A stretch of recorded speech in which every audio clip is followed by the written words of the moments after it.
የሚፎካከር የፖለቲካ ፓርቲ ሲባል አስፈላጊ በሆኑ ጉዳዮች የሚተባበር መሆኑን ለማሳየትም ጥሩ ልምምድ ይመስለኛል። በእርግጥ ምህዳርን አስታካችሁ በርካታ ጥያቄ ተነስተዋል። ይሄ መድረክ በራሱ የፖለቲካ ምህዳሩ መለወጥ አካል ነው። የኢትዮጵያ ጠቅላይ ሚኒስትር በአመት 2-3 ፓርቲዎች ተሰብስቦ አያናግርም። እኛ እዚሁ ሀገር ነበርን። ከውጭ መጣችሁ ላታውቁ ትችላላችሁ። አልነበረም። እንደዛ የምናደርገው ለምንድን ነው? እኛ ውስጥ ያለውን ክፍተት ከናንተ ስንሰማው ለመፈተሽ ስለሚያግዘን። አብሶሉት የሆነ የፖለቲካል ምህዳር ምንም እንከን የሌለበት ደግሞ ከጠበቃችሁ ፖለቲካ አልገባችሁም ማለት ነው። ዓለም ላይ እስካለን ድረስ የሚጀመሩ ነገሮች አሉ፣ የሚቀሩ ጉዳዮች አሉ። ሙሉ ንጹህ ነገር መጠበቅ ተገቢ አይደለም። በእኛ በኩል ግን የፖለቲካ ምህዳርን ማስፋት በሚመለከት ሁለት መሰረታዊ እሳቤዎች አሉ። አንደኛው ፉክክር ነው። ሁለተኛው ትብብር ነው። ጤናማ የሆነ ፉክክር እናደርጋለን ከፓርቲዎች ጋር፣ ትብብርም እናደርጋለን።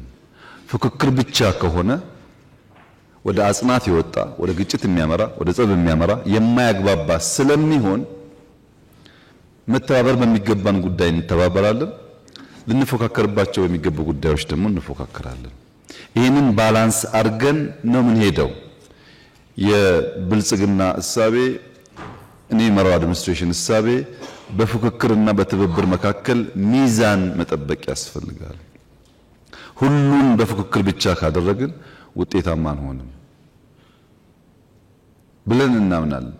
ለምሳሌ ትብብር በሚመለከት መቼም ሁላችሁም በኢትዮጵያ ፖለቲካ ውስጥ እድሜው ቢለያይም ያሳለፋችሁ ሰዎች ናችሁ።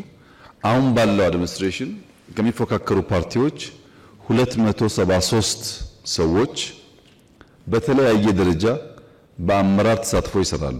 273 ሰዎች፣ 4 ሚኒስትሮች አሉ፣ 4 ገደማ ሚኒስትር ዴታዎች አሉ፣ የቢሮ ኃላፊዎች አሉ፣ በዞን በወረዳ የተካተቱ ሰዎች አሉ። 273 የሚፎካከሩ ፓርቲ አመራሮች አሳትፌ አብሬ እሰራለሁ ያለ መንግስት ለትብብር ቦታ እንዳለው በቂ ማሳያ ሊሆን ይችላል። ሰዎች የሚያዩት ፕሮፌሰር ብርሃኑን ወይም ዶክተር አረጋዊን ወይም ዶክተር በለጠን ብቻ ሊሆን ይችላል። በየደረጃው ግን አሉ ሰዎች፣ በየደረጃው የተካተቱ ሰዎች አሉ። አሁንም ደግሞ ማረም ያለብን ነገር አለ። ማረም ያለብን ነገር በቂ አይደለም። ምን ፈልገው እያካተትን የተሻለች ኢትዮጵያን መፍጠር ነው እንጂ የብልጽግና ኢትዮጵያ መፍጠር አይደለም።